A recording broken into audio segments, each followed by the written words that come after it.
શું નામ તમારું? શશીતલ ભટ્ટ. ભટ્ટ સાહેબ, તમે ક્યાં રહો છો? હું જવાહર ચોક પ્રકાશનગરમાં અ, વિદેશ પણ જાઓ છો? વિદેશ પણ જઉં છું.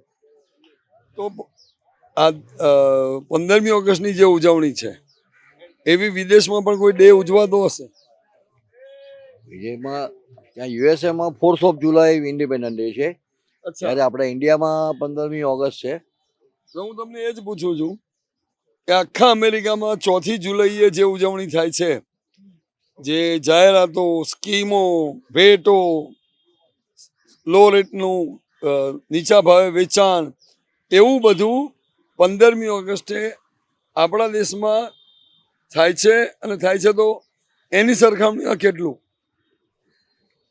લગભગ આપણા હિન્દુસ્તાનમાં, આપણા ઇન્ડિયામાં વધારે હોય છે. ત્યાં આગળ પણ હોય છે. ત્યાં જે આપણા ઇન્ડિયનો છે કે એ લોકો પોતાની પોતાની સોસાયટીમાં, પોતાની શેરીઓમાં એ લોકો ઇન્ડિયન ફ્લેગ મૂકે છે. અથવા તો જે બધા નહીં, હું અમેરિકાના ડેની સરખામણી કરું. 4th જુલાઈની ઉજવણી એ લોકો કરે છે, એ આપણા કરતા વધારે જોશવાળી કે આપણી 15મી? ના, આપણી 15મી ઓગસ્ટ વધારે જોશવાળી. હા, આપણી 15મી ઓગસ્ટ જોશવાળી. દરેક જગ્યાએ બેનરો મૂકે છે. સ્વતંત્રતા દિવસે એ લોકો જાહેરમાં ટીવી મૂકે છે. અહીં આપણા અમદાવાદમાં પાલડી છે, નારાયણનગર છે, મણિનગર છે, એવા એરિયાઓમાં.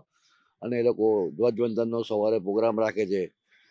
મણિનગરમાં છે, અમદાવાદની ઘણી સોસાયટીઓ એવી છે કે જ્યાં 15મી ઓગસ્ટ છે, સોસાયટીના કોમન પ્લોટની અંદર પણ એ લોકો ધ્વજવંદનનો કાર્યક્રમ રાખે છે. અને એ લોકો હમણાં જ એક અમારા મણિનગર ગાર્ડનમાંથી બોલું છું, ઉત્તમનગર ગાર્ડનથી, કે ભાઈ હમણાં આવ્યા હતા અને આવતીકાલના કાર્યક્રમનું આયોજન છે.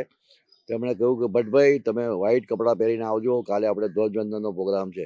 આવી રીતે મણિનગરમાં ઘણા એરિયામાં, અમદાવાદમાં પણ ઘણા એરિયામાં આવી રીતે ધ્વજવંદનનો પ્રોગ્રામ થાય છે. અને ઘણું સારું કહેવાય આપણા ઇન્ડિયા માટે.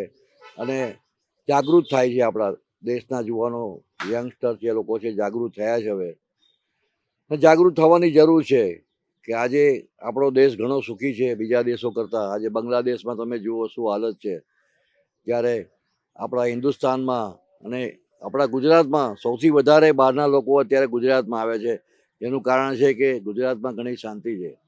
એના હિસાબે લોકો આજે ગુજરાતમાં આવીને વસ્યા છે. અને દરેક યુવાનોની અંદર એવી પ્રેરણા જાગી છે કે અમે અમારા દેશ માટે કંઈ કરીએ. અને એ લોકો દિલથી, પ્રેમથી ધ્વજવંદન કરે છે અને સરસ કાર્યક્રમો બધા કરે છે, જેથી લોકોનું મનને શાંતિ રહે છે. લોકો ખુશ થાય છે. બધા નાના છોકરાઓ ખુશ થાય છે. નાસ્તા પાણીનું આયોજન કરવામાં આવે છે અને પછી છૂટા પડે છે બધા.